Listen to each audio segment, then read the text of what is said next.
Welcome to the Abundance Vortex. I am your guide, Heidi Leatherby. Before we begin, I invite you to comment below with something you are grateful for today. I close my eyes, not just the eyes I use to scan the surface of the world. I close the eyes behind my forehead, the ones that have been watching my life unfold through a kaleidoscope of old filters, inherited stories, and unseen fences. The eyes that have been taught what to expect, what to settle for, what to fear. I close those eyes now, and I sink into the quiet. Not silence, no. This quiet is textured, sacred. It breathes like something alive. My body softens, my shoulders melt downward as though they finally remember the weight they've been carrying is not entirely mine. My jaw unclenches, my hands loosen. Even the air feels warmer here. I feel myself arriving.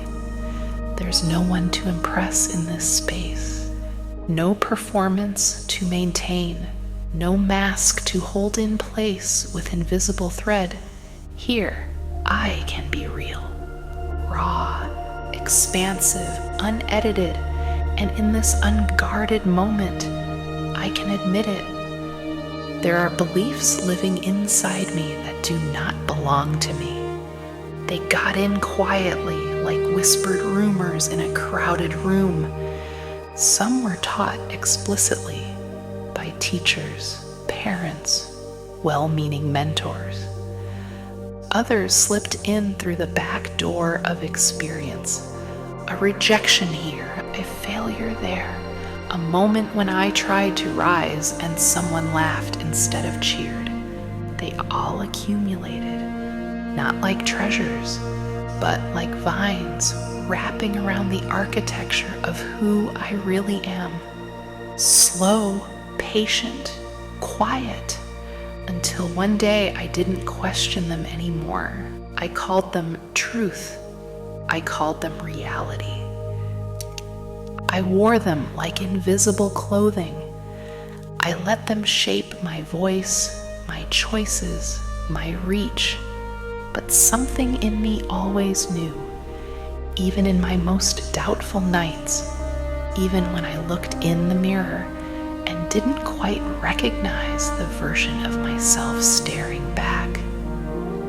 Even then, there was a flicker, a wild flicker of something untouched, untamed, still vast, and I realize now that flicker is me, not the borrowed beliefs, not the conditioned hesitations, not the internalized fears that speak in voices not originally mine. The flicker, the flame, the knowing, that is me. So I begin to imagine something. No, I don't just imagine it. I enter it. Inside me is a vast, echoing hall. Circular, limitless. The ceilings arch high above my head like the sky itself was cradling me. The walls are etched with markings, old statements I once believed were facts. You'll never be good enough. You're too late. You're not the kind of person who succeeds. You should be realistic. You're too much. You're not enough. Some of these phrases I haven't heard in years. Others I still hear daily, disguised as logic or humility. I run my fingers over the inscriptions. They feel cold, heavy, dense, but then I notice something else. Beneath the stone, a glow. Faint at first, like moonlight bleeding through curtains. But it's growing. And then, from somewhere deep in my spine, I feel a heat begin to rise. It doesn't rush. It arrives like something ancient being summoned. It begins in my root. Below the belly, a coal of truth, the kind that doesn't flicker or beg for attention. It simply is. It rises slowly, wrapping around my organs like warm hands, up through my ribs, my heart, my throat. It melts armor I forgot I even had. It dissolves stories I didn't realize were still running in the background like old software. And when it reaches my eyes, those eyes behind my forehead, something profound happens. I can see the truth behind every limiting belief. Not just that it's false, but that it's expired, obsolete, outgrown. Like trying to squeeze the cosmos into a teacup. And I begin to speak. Not loudly, not even with my outer voice, but from the center of me, the voice that lives in my bones. To every belief still lingering in this echoing hall, I say, I see you. I understand what you were trying to protect. I know you came from fear, not malice, but I don't need you anymore. One by one, the inscriptions begin to crumble.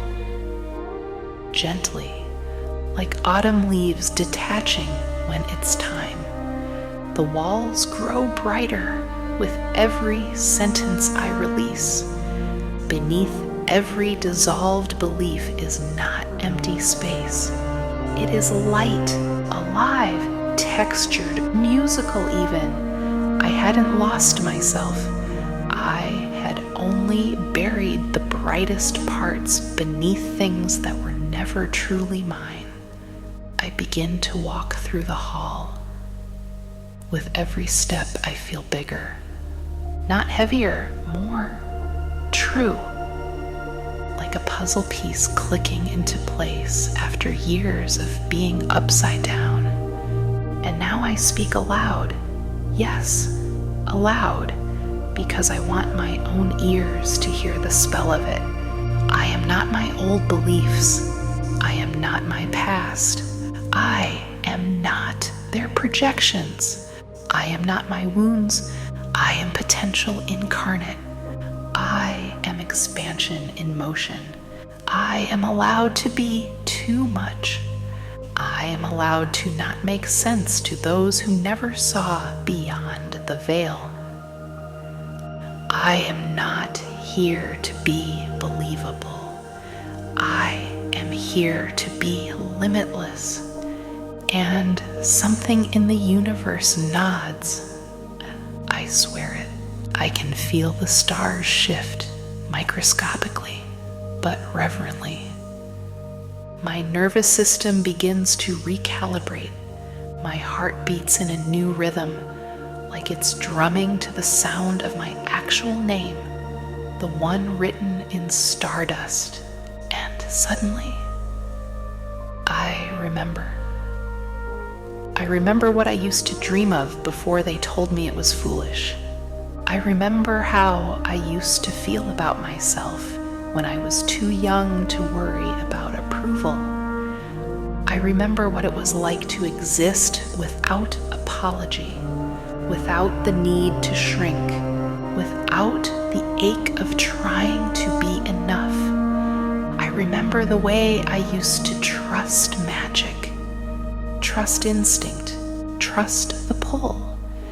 And I feel a surge move through me. Not adrenaline, no. Something older, something like power. Soft power, loving power, undeniable power. I now understand that my limitations were never the truth. They were the scaffolding, and I don't need scaffolding anymore. I have roots now.